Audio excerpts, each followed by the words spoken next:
Gracias, me alegra verlas todas aquí.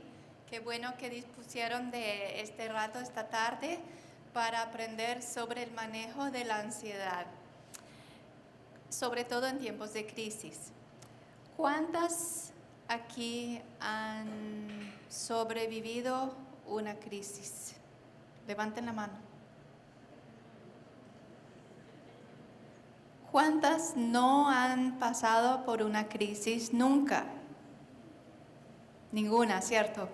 Todas hemos pasado por crisis, por momentos de dificultad, cuando nos pusimos muy ansiosas, cuando no sabíamos qué íbamos a hacer, cuando veíamos solamente un final, un resultado negativo. Yo trabajo mucho con personas que sufren de ansiedad y puedo hablar de experiencia propia también. Creo que la experiencia propia cuenta por mucho, porque no puedo recetar simplemente hagan esto, hagan lo otro, sino puedo decir que yo también me lo tengo que aplicar. El versículo lema que tenemos para esta tarde es Primera de Pedro, capítulo 5, versículo 7. Dice, echando toda vuestra ansiedad sobre Él, porque Él tiene cuidado de vosotros. Entonces nos dice, podemos echar nuestra ansiedad, podemos tomar la ansiedad y ponerla sobre los hombros de nuestro Señor. Podemos confiar en Dios, pero vamos a ir también a lo práctico. ¿Qué es la ansiedad? La ansiedad tiene que ver con el temor, ¿cierto? ¿Cuáles otras palabras pueden sugerir para describir lo que es la ansiedad? El temor, el miedo. ¿Cómo? Ajá, también. Tiene que ver con la incertidumbre.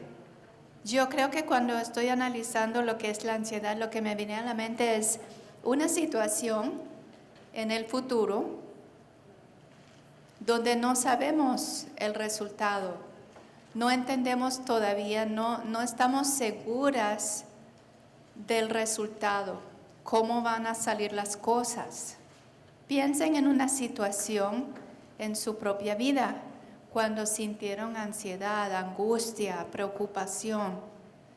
Si ya sabían el resultado, no estarían preocupadas, ¿cierto? Pero es la incertidumbre, es el no saber qué va a pasar.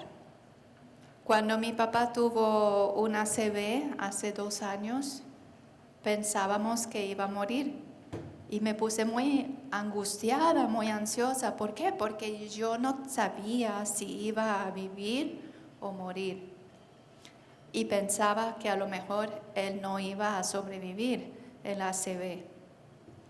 Entonces, cuando nos ponemos a analizar, vemos que la ansiedad viene porque no sabemos el futuro, no sabemos el resultado de la crisis. Sentimos una falta de control, no podemos controlar la situación. ¿Cuántas aquí tienen hijos? ¿Cuántos tienen hijos ya grandes, adolescentes o adultos? Ajá. Seguramente han sentido esto, como que tienen falta de control. Su hijo está haciendo algo, su hija está en una situación difícil.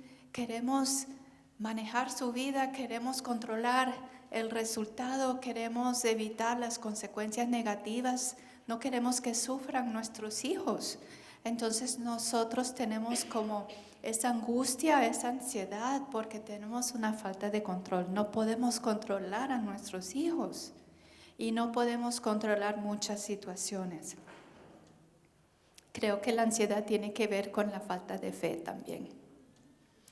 Vamos a ver cuáles son algunas de las síntomas. ¿Cuáles son síntomas de la ansiedad? Podemos tener problemas digestivos. Cuando yo estoy ansiosa me duele el estómago aquí. Sí, levanten la mano si le duele el estómago cuando están ansiosas. Ajá. Podemos tener palpitaciones. Levanten la mano si tienen como el corazón acelerado. Cansancio, agotamiento. insomnio, pensamientos desorganizados, como que los pensamientos corren y corren y corren y uno no puede alcanzar paz ni tranquilidad. Irritabilidad. Ayer estaba yo ansiosa por algo y mi esposo me preguntó algo y no quería que me hablara. Me porté bien, pero en realidad quería que me dejara en paz porque yo estaba angustiada. Dolor de cabeza y falta de aire. A veces uno siente, no puedo respirar, ¿sí? O uno se pone a sudar mucho. Yo en este momento estoy sudando un poco más de la cuenta.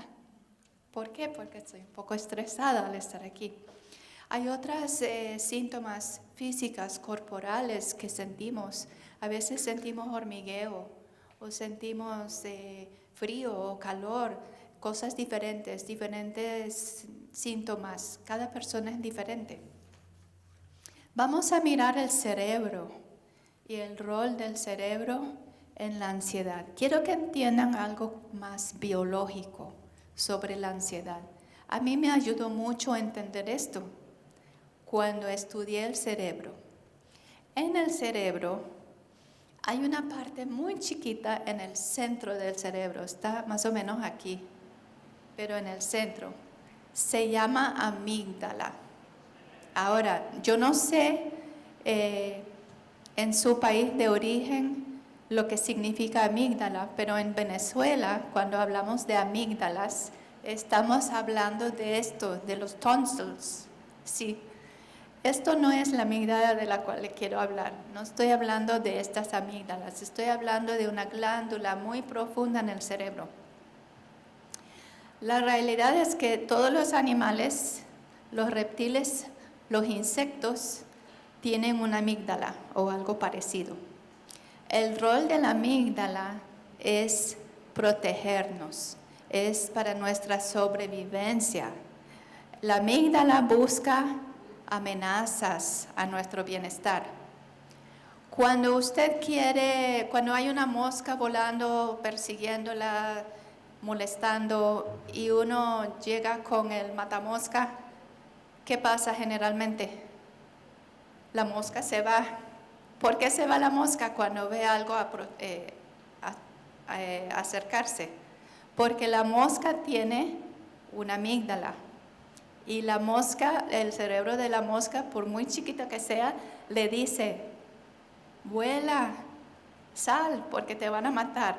Entonces, en nuestra amígdala, su tarea es protegernos para que sobrevivamos. Si un perro bravo nos persigue, ¿qué hacemos? Gritamos y corremos, ¿no? Cuando hay un tornado, que a veces hay en esta zona, ¿qué hacemos? Buscamos abrigo, buscamos protegernos. Cuando vemos que viene un carro y nuestro hijo está cerca de la calle, ¿qué hacemos? Nuestra amígdala se pone en marcha y nos pone a luchar, a correr, a paralizarnos o a hacer algo. Y la amígdala es nuestra amiga. Si no fuera por la amígdala estaríamos todos quizás muertos porque no nos importaría nada el peligro. Es nuestro amigo. Pero, hay siempre un pero, ¿no? A veces nuestra amígdala se pone muy activa, sobreactivada. O sea que no hay peligro, no hay tornado, no hay perro bravo, no hay un peligro físico como tal, pero nuestra amígdala en los seres humanos empieza a percibir otros peligros. Esta persona no me quiere, esta amistad me va a dejar de llamarme. Mis hijos no van a salir bien, van a tomar malas decisiones y podemos con nuestros pensamientos imaginar toda clase de crisis, toda clase de maldad, toda clase de pesadillas, ¿cierto? Dios nos dio la imaginación. Sin la imaginación, este edificio no existiría, la ropa que llevas puesto no existiría, todo lo que ha sido creado por el hombre empezó en su mente, en la imaginación. Pero también eso tiene su otro lado. Podemos imaginarnos muchas cosas que no son reales. ¿Qué pasa cuando imaginamos algo terrible? Cuando imaginamos una crisis, una tragedia.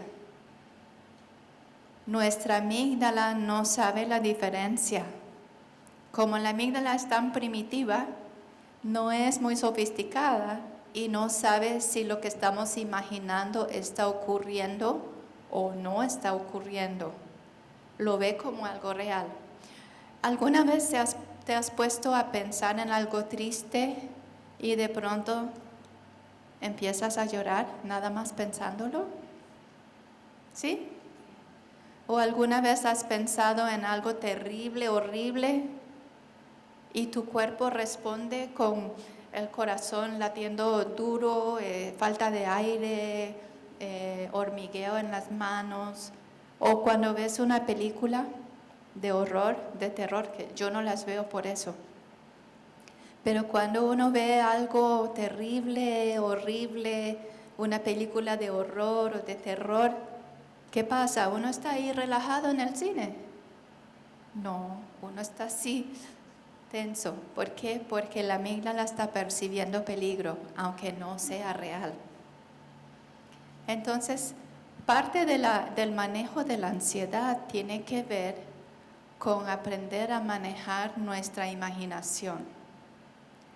Si estamos constantemente pensando en lo peor, nuestra ansiedad va a aumentar. Tenemos que aprender a manejar la imaginación y los pensamientos que tenemos, porque los pensamientos nos pueden llevar a muchos lugares, buenos y malos. La Biblia nos habla de los pensamientos. En Filipenses 4, versículos 6 a 8 dice: por nada estéis afanosos, si no sean conocidas vuestras peticiones delante de Dios en toda oración y ruego con acción de gracias. Y la paz de Dios, que sobrepasa todo entendimiento, guardará vuestros corazones y vuestros pensamientos en Cristo Jesús. Entonces, primeramente nos dice, no estén ansiosas, oren, pídanle a Dios que se encargue de ese problema y vuestros pensamientos permanecerán en lo bueno, en lo que Dios quiere.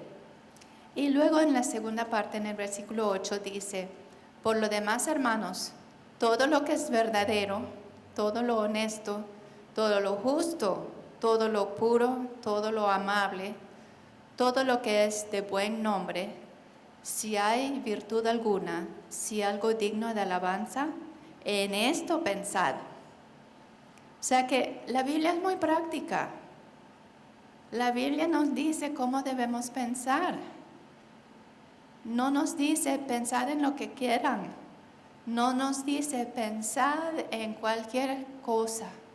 Dice, piensen en lo que es bonito, piensen en lo que es bueno, piensen en pensamientos de esperanza. Enfoquen su mente en cosas buenas. O sea, Dios sabe cómo podemos disfrutar de buena salud mental. Él nos da las instrucciones aquí.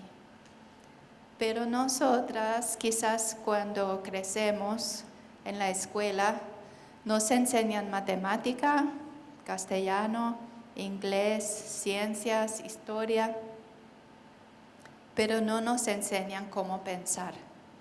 Y muchas veces crecemos, llegamos a adulta con unos patrones de pensamiento muy negativos, siempre viendo lo peor, siempre viendo un resultado trágico, siempre viendo las cosas que todavía no han pasado, pero viviendo como si estuvieran ocurriendo. Pero Dios dice, en esto pensad, en lo bueno. Es un entrenamiento mental que cada uno puede hacer. He dicho varias veces a mis pacientes, ojalá yo pudiera abrirte el coco o la cabeza, echarle una buena limpieza, sacar todos esos pensamientos negativos que tienes, enjuagarlo bien y volverte a poner el cráneo. Pero no tengo ese poder. Pero cada uno de ustedes puede, con la ayuda de Dios, pedirle que vaya transformando sus pensamientos. Y a medida que van dándole a su amígdala cosas positivas, van a sentir menos ansiedad. Esa es la realidad. Sabemos que cuando ocurre una situación, tenemos un pensamiento automático. Según el pensamiento, tenemos emociones. Y según las emociones, vienen las acciones. Es una cadena. Si queremos cambiar lo que sentimos, tenemos que primero cambiar lo que pensamos. Tenemos que seguir otra vez ese versículo, poner cosas positivas en nuestra mente. Entonces, tenemos, en cuanto a lo mental, intelectual, debemos cuidarnos de no pensar en lo peor, de no imaginar la tragedia, de no visualizar una catástrofe. En el mundo de psicología hablamos de distorsiones cognitivas. Cognitivas, pensamientos, ¿no? Distorsiones cognitivas son la forma en que quizás vemos las cosas un poco distorsionado. Y una de las distorsiones más comunes es hacer una catástrofe de todo. Ocurre algo, mi jefe me llamó, me dijo que quiere que vaya a la oficina mañana para reunirme con él. Yo sé que me va a despedir, estoy seguro. Estoy segura de que ya no voy a tener trabajo. Y al no tener trabajo no voy a poder pagar la renta. Y al no pagar la renta vamos a terminar en la calle. Y nadie nos va a ayudar y nos vamos a morir de hambre. Resulta que el jefe quería proponer una nueva idea para un proyecto, pero yo estoy aquí la noche anterior de la reunión sufriendo mucha ansiedad porque ya hice una catástrofe de esa reunión. Pregúntense, ¿en qué momento han hecho una catástrofe o una tragedia de algo que luego no resultó ser una tragedia? ¿Han tenido esa experiencia? Levanten la mano si lo han hecho, si son culpables. Ajá, sí, todas lo hemos hecho. En eso tenemos que trabajar, hermanas. Tenemos que trabajar, amigas, en eso. Porque según lo que pensamos es lo que vamos a sentir. Y Dios nos dijo cómo manejar eso. Les voy a dar un ejemplo propio. Siempre he tenido que volar en avión por diferentes razones, por trabajo, etc. Cuando era niña yo volaba con mis padres porque ellos fueron misioneros en África y íbamos a África por avión y después regresábamos aquí a Estados Unidos, etc.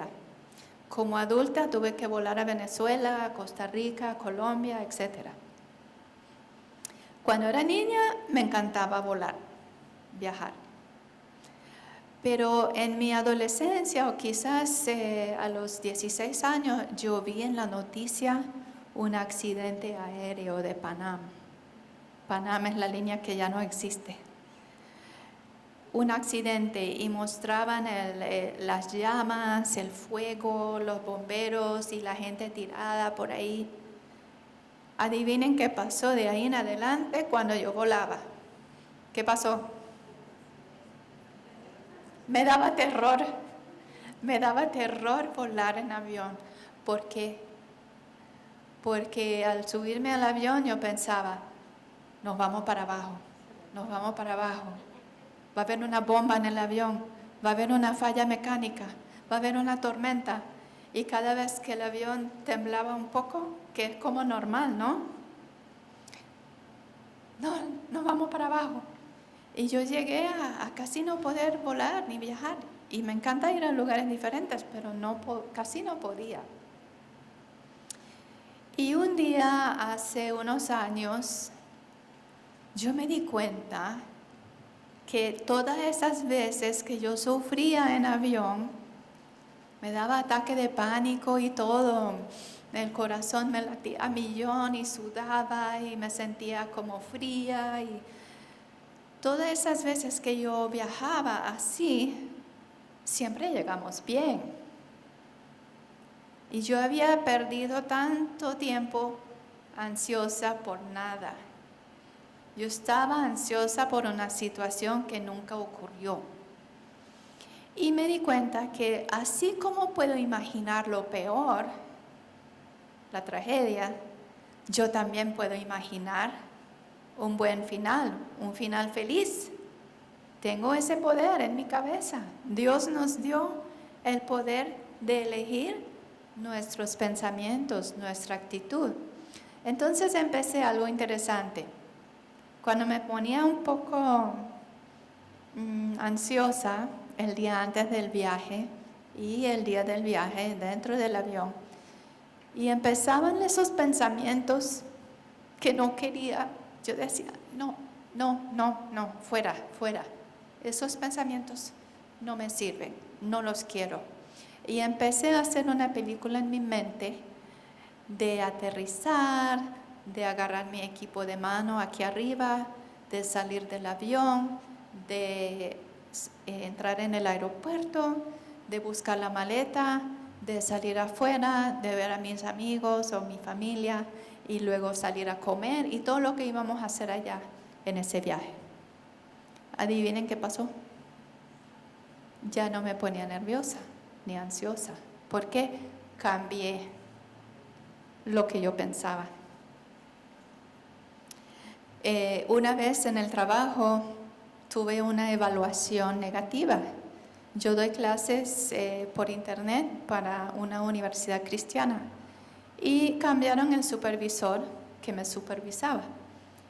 Y siempre con ese supervisor me calificaba muy bajo, cuando antes me habían calificado bien. Empecé a tener problemas estomacales, me empezó a doler el estómago. Tuve otros problemas de salud también y empecé como a sentir ese pánico de antes. Me di cuenta que lo que yo estaba haciendo, lo mismo que con el vuelo, yo pensaba, me va a seguir calificando mal en mi trabajo y en el mes de mayo, cuando renueven el contrato, seguro que no me van a renovar el contrato. Y eso implica que no voy a ganar lo suficiente con mi otro trabajo y no voy a poder pagar la casa, la hipoteca, y no voy a poder pagar los biles. Y bueno, ya ven cómo iba mi mente. Tuve que decir, no, ven acá, no vamos por ese camino mental, vamos por este. Y pude cambiar mi enfoque mental.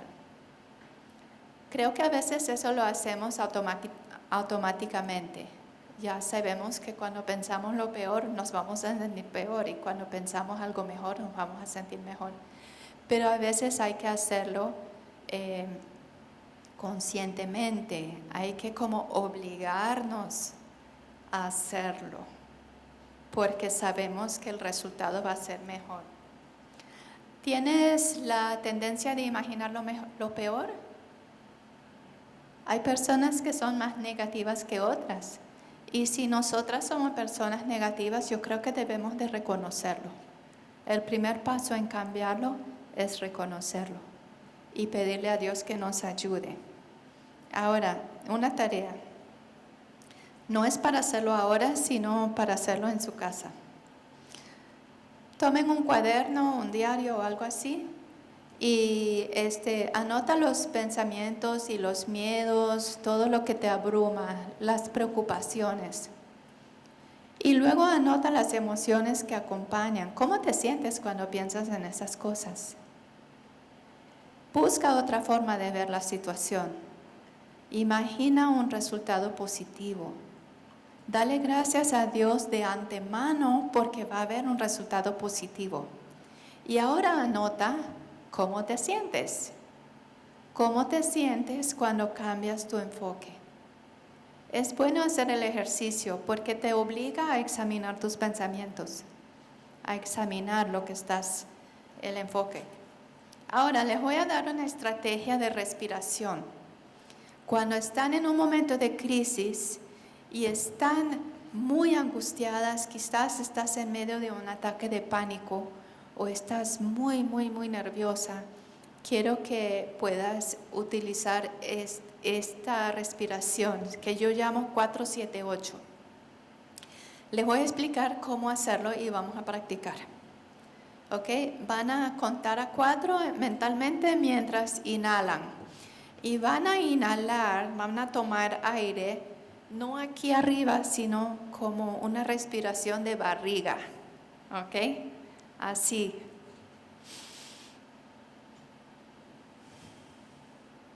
¿Lo pueden hacer?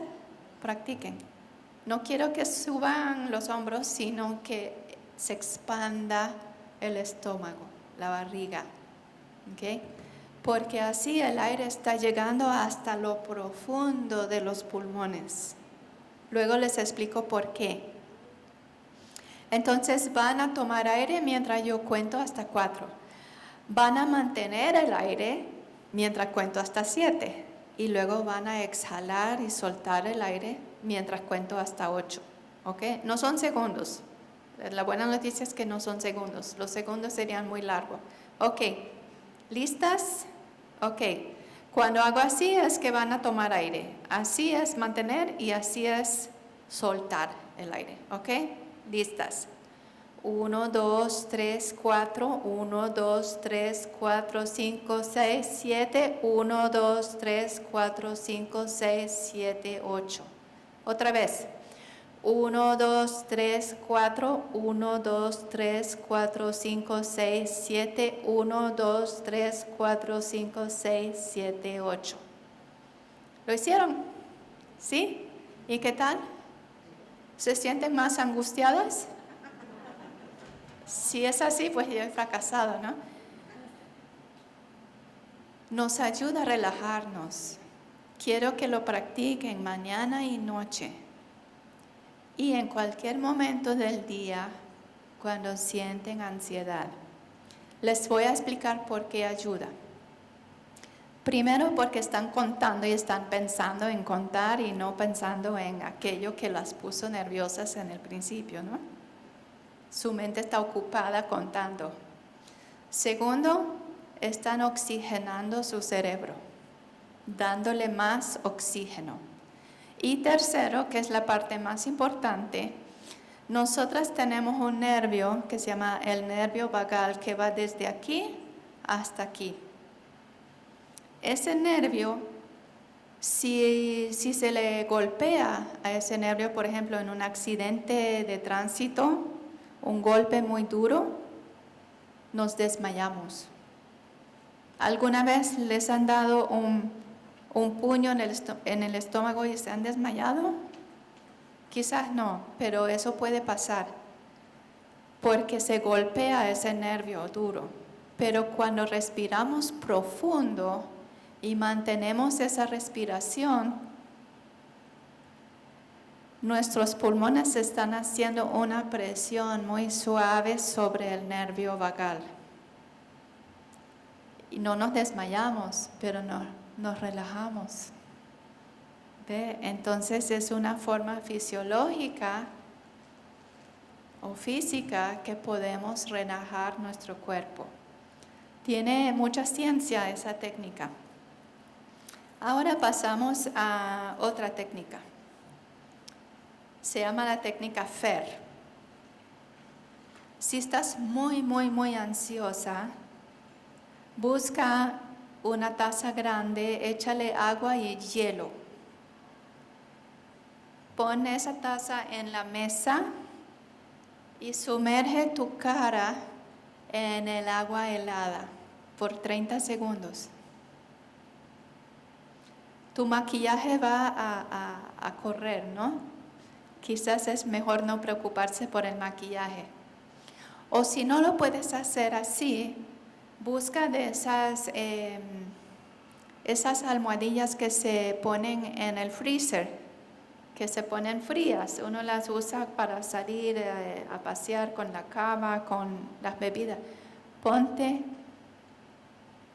esas en la cara o hielo en la cara y manténlo allí 30 segundos. Hazlo varias veces, frío en la cara. Luego, ejercicio intenso. Puede ser correr en el mismo lugar. Puede ser, si estás sentada y tienes problemas de columna, no tienes que correr, pero puedes alzar los brazos rápido durante 30 segundos. Descansa y otros 30 segundos.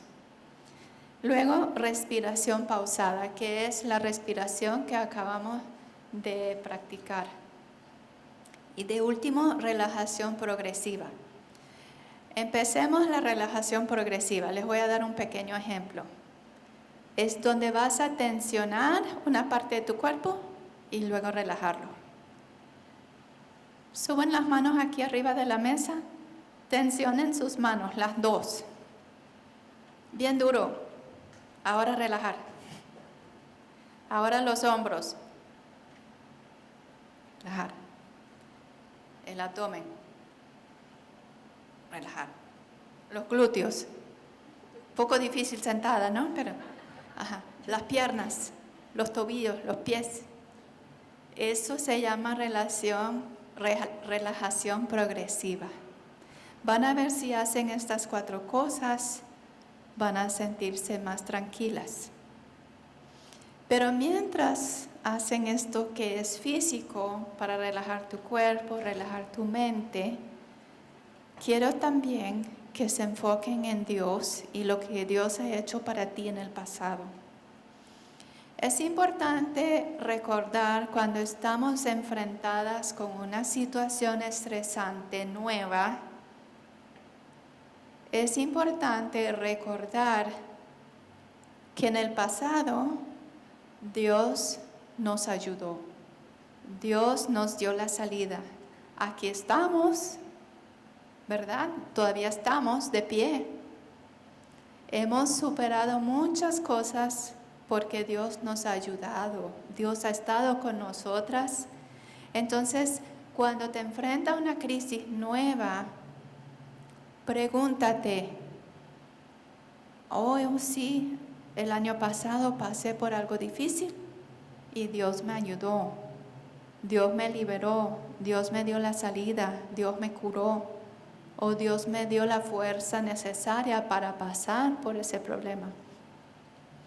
Hay un nombre de Dios que me gusta mucho. Me gusta el nombre de Dios, Ebenezer. ¿Quién sabe lo que significa Ebenezer? Dios tiene muchos nombres en la Biblia y uno de ellos es Ebenezer. Ebenezer significa roca del socorro y también lo usaban con el significado que hasta aquí Dios nos ha ayudado. A mí me encanta esa expresión. Hasta aquí Dios me ha ayudado. Cuando enfrento cosas difíciles y recuerdo cómo Dios ha estado conmigo, me ha ayudado hasta ahora, puedo fortalecer mi fe en Él porque Él otra vez va a hacer lo mismo. Él va a estar conmigo, Él va a estar contigo. Quiero que piensen en una situación en la cual pensaste que no había salida. ¿Quién puede pensar en una situación en la cual pensaste que no había salida? Para mí es cuando mi papá tuvo el ACV y pensábamos que iba a morir. La neuróloga me llamó y me dijo, hagan los preparativos, llamen a la familia, porque su papá no va a sobrevivir. Y nosotras oramos y oramos y oramos. Y mi papá está bien. Almorcé con mi papá y mi mamá hoy a mediodía. Eso fue hace 2 años. Piensen en una situación. Quizás alguna quiere dar un testimonio de cómo Dios te ha ayudado. ¿Quieres dar un testimonio cortico? Alicia. Corazón abierto. Tiene 4 bypass.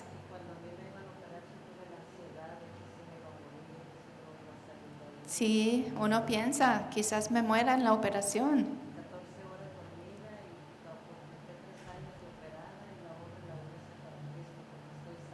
Amén. Aquí ella da testimonio. Entonces, gracias, Alicia. Cada una puede pensar en una crisis, una dificultad en su pasado, quizás varias crisis. Puede recordar cómo Dios te dio la salida, Dios te ayudó. Entonces, cuando surgen las crisis nuevas, es bueno recordar.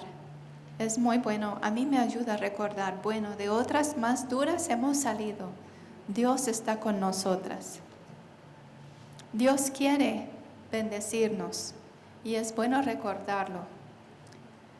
Mateo capítulo 7 del 9 al 11 dice: ¿qué hombre hay de vosotros que si su hijo le pide pan le dará una piedra? ¿O si le pide un pescado le dará una serpiente? Pues si vosotros, siendo malos, sabéis dar buenas dádivas a vuestros hijos, ¿cuánto más vuestro Padre que está en los cielos dará buenas cosas a los que le pidan?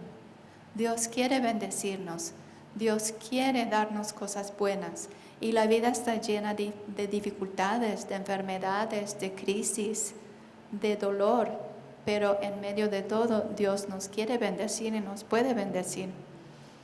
También dice Mateo capítulo 6, versículo 26, mirad las aves del cielo que no siembran ni ciegan, ni recogen en graneros, y vuestro Padre Celestial las alimenta. ¿No valéis vosotros mucho más que ellas? Tú eres valiosa para Dios. Y cuando te enfrentas con una situación difícil, recuerda que Dios te quiere dar cosas buenas, Dios te quiere bendecir. A mí me ayuda tremendamente mi fe en Dios en tiempos de angustia, porque yo sé que Dios es más grande que uno, Dios es más grande que la circunstancia y Dios es fiel, siempre fiel. A veces sí nos enfrentamos a tragedias, no lo vamos a negar, pero la Biblia también dice en Salmo 34, cercano está Jehová a los quebrantados de corazón y salva a los contritos de espíritu. Muchos son las aflicciones del justo, pero de todas ellas le librará Jehová. Vamos a tener aflicciones. No es posible vivir una vida sin aflicción. En estos días mi hijo me decía: mamá, la vida es tan dura, tengo problemas de salud, tengo problemas económicos, la vida es tan dura. Le digo: sí, hijo, la vida es dura, vamos a pasar aflicciones, pero Dios está con nosotros. Dios no nos va a dejar, no nos va a desamparar. Entonces, en tiempo de angustia, puedes practicar los ejercicios y al mismo tiempo puedes recordar que Dios está contigo y no te dejará. El amor de Dios es eterno, no es un rato, no es solamente allí cuando te portas bien. El amor de Dios es eterno, es real, es para ti, para mí, para todos. No hay persona, no hay ser humano que se escape. No tiene límite, es incondicional, no depende de nuestra conducta, de nuestros pecados, de nuestra bondad. Y por eso es que Él mandó a su Hijo Jesús para tomar el castigo de nuestros pecados cuando murió. Él fue castigado por nosotras. Y eso fue la demostración de Dios, de su gran amor. Si Él hizo eso para nosotras, ¿no hará todo lo que necesitamos? Aún en medio de la crisis, aún en medio de las dificultades, Dios estará con nosotros y nos ayudará. Me gustó mucho la canción que cantamos al principio. la línea que dice, me basta tu fidelidad. La fidelidad de Dios nos basta, nunca se agota, siempre nos dará lo que necesitamos en el momento. Entonces, quiero terminar con Juan 3:16. Quizás lo pueden recitar conmigo como un momento de recordar. Mientras lo dicen conmigo, piensen en el gran amor que Dios tiene para ti. Porque de tal manera amó Dios al mundo que ha dado a su Hijo unigénito para que todo aquel que en Él cree no se pierda, mas tenga vida eterna. Tenemos que recordar eso todos los días.